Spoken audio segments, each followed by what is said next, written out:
Il y a des récits qui vous changent, qui vous marquent, même si vous n'avez rien vécu de tel.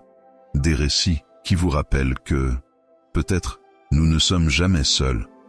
Ce que vous allez entendre est une histoire vraie. L'histoire d'une femme nommée Claire. Une femme ordinaire, en apparence, mais à qui il est arrivé l'extraordinaire. Chapitre 1.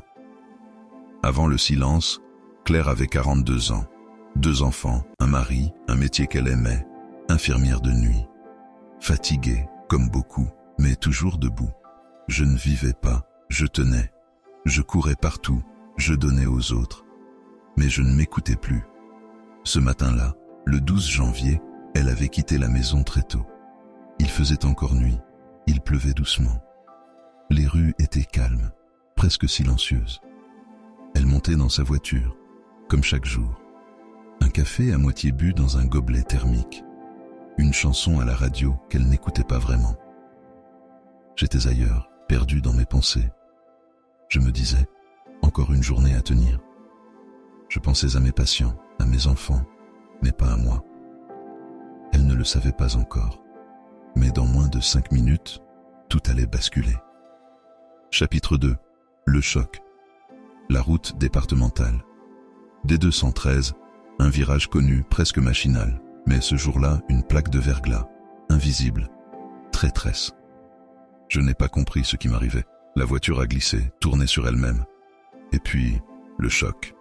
Un bruit assourdissant. Et ensuite, plus rien. Claire ne voyait plus rien. Plus de voiture, plus de corps.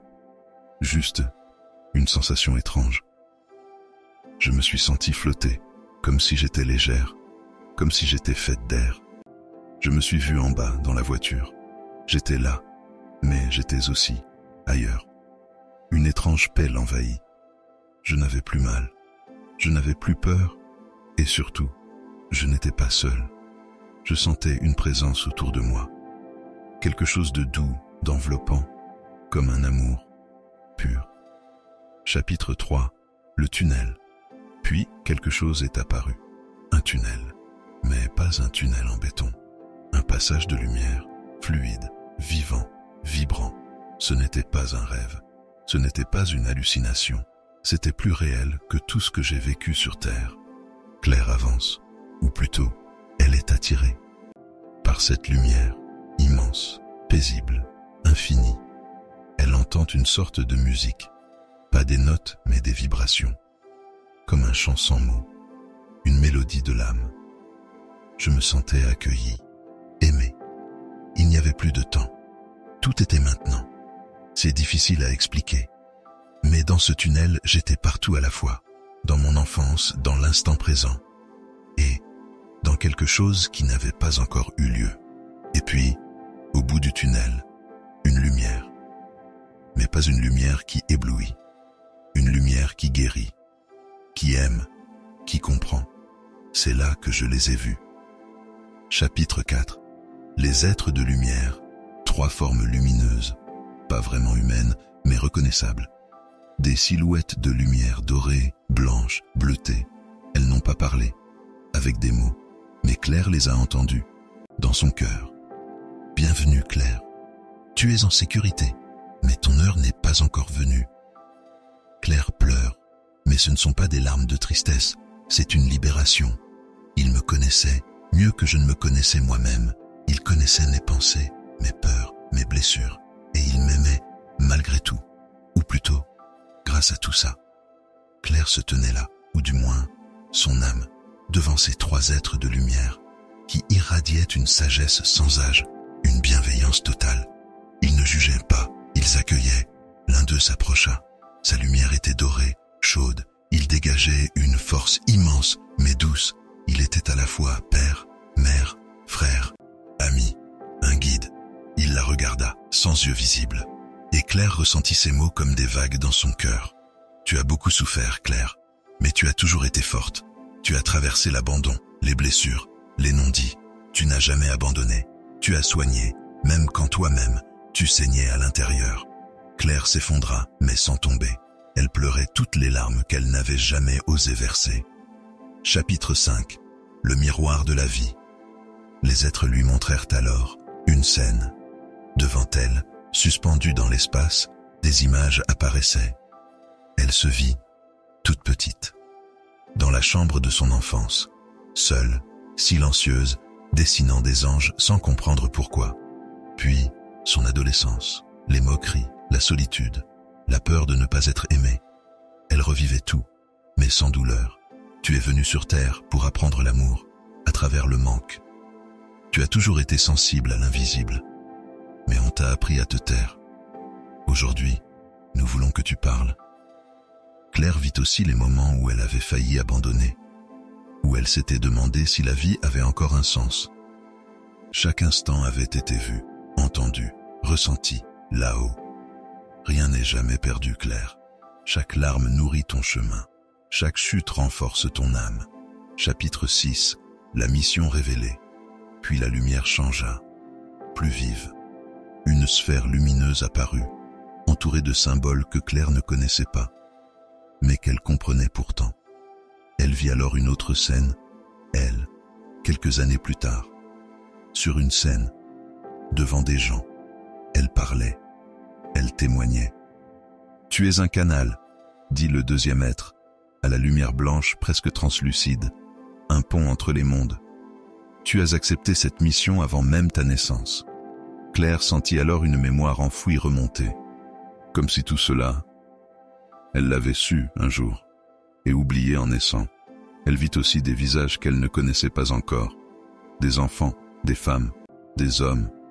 Tous la regardaient, bouleversés, touchés. Ta parole guérira, non parce qu'elle sera parfaite, mais parce qu'elle sera vraie.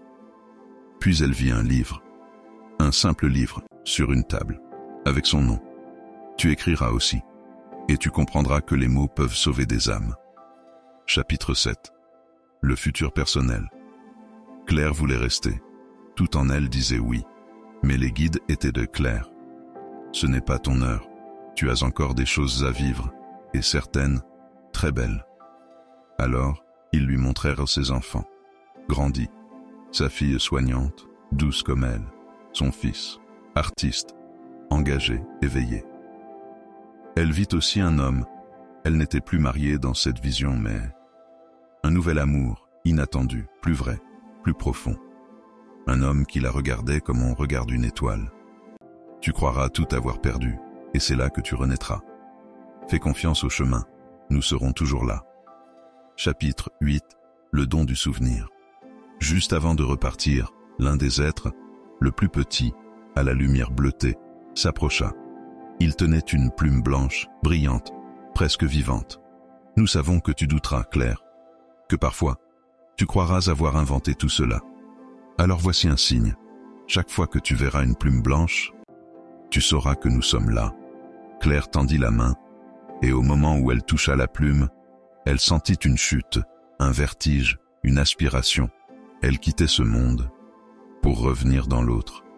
Claire sentait qu'elle allait quitter ce lieu, ce monde lumineux où elle avait tout compris, tout ressenti, tout aimé. Elle voulait y rester. Elle supplia intérieurement. « Laissez-moi encore un peu. » Mais l'un des êtres posa sa main de lumière sur son cœur. Elle entendit ces mots, sans bouche, sans voix. « Nous sommes éternels.